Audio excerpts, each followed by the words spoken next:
Je ne suis pas, messieurs, de ceux qui croient qu'on peut supprimer la souffrance en ce monde. La souffrance est une loi divine. Mais je suis de ceux qui pensent et qui affirment qu'on peut détruire la misère. Je ne dis pas diminuer, amoindrir, limiter, circonscrire. Non, je dis... Détruire. La misère est une maladie du corps social comme la lèpre était une maladie du corps humain.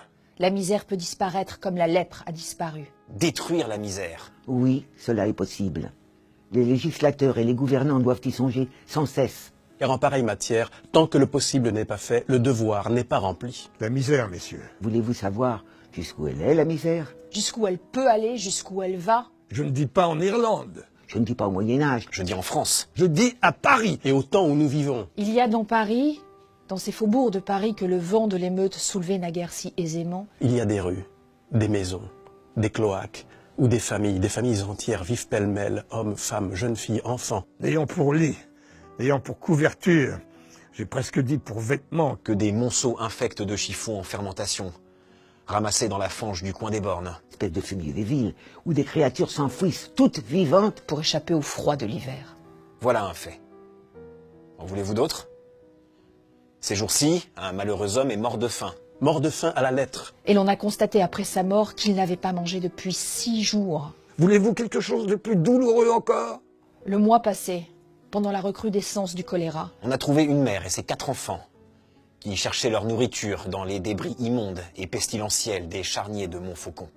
Eh bien, messieurs, je dis que ce sont là des choses qui ne doivent pas être. Je dis que la société doit dépenser toute sa force, toute sa sollicitude, toute son intelligence, toute sa volonté. pour que de telles choses ne soient pas. Je dis que de tels faits, dans un pays civilisé, engagent la conscience de la société tout entière. Que je m'en sens, moi qui parle, complice et solidaire. Et que de tels faits ne sont pas seulement des torts envers l'homme, que ce sont des crimes envers Dieu. Messieurs, vous venez avec le concours de la garde nationale, de l'armée et de toutes les forces vives du pays, vous venez de raffermir l'État ébranlé encore une fois. Vous n'avez reculé devant aucun péril. Vous n'avez hésité devant aucun devoir. Vous avez sauvé la société régulière, le gouvernement légal, les institutions, la paix publique, la civilisation. Vous avez fait une chose considérable. Eh bien, vous n'avez rien fait.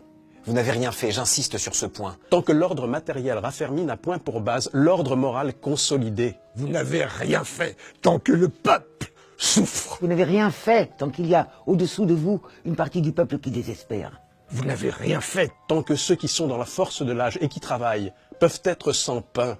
Tant que ceux qui sont vieux et ont travaillé peuvent être sans asile. Tant que l'usure dévore nos campagnes. Tant qu'on meurt de faim dans nos villes. Vous n'avez rien fait. Rien fait. Tant que dans cette œuvre de destruction et de ténèbres qui se continue souterrainement, L'homme méchant a pour collaborateur fatal. L'homme malheureux. vous le voyez, messieurs, je le répète en terminant, ce n'est pas seulement à votre générosité que je m'adresse, c'est à votre sagesse. Messieurs, songez-y. C'est l'anarchie qui ouvre les abîmes, mais c'est la misère qui les creuse. Vous avez fait des lois contre l'anarchie. Faites maintenant des lois contre la misère.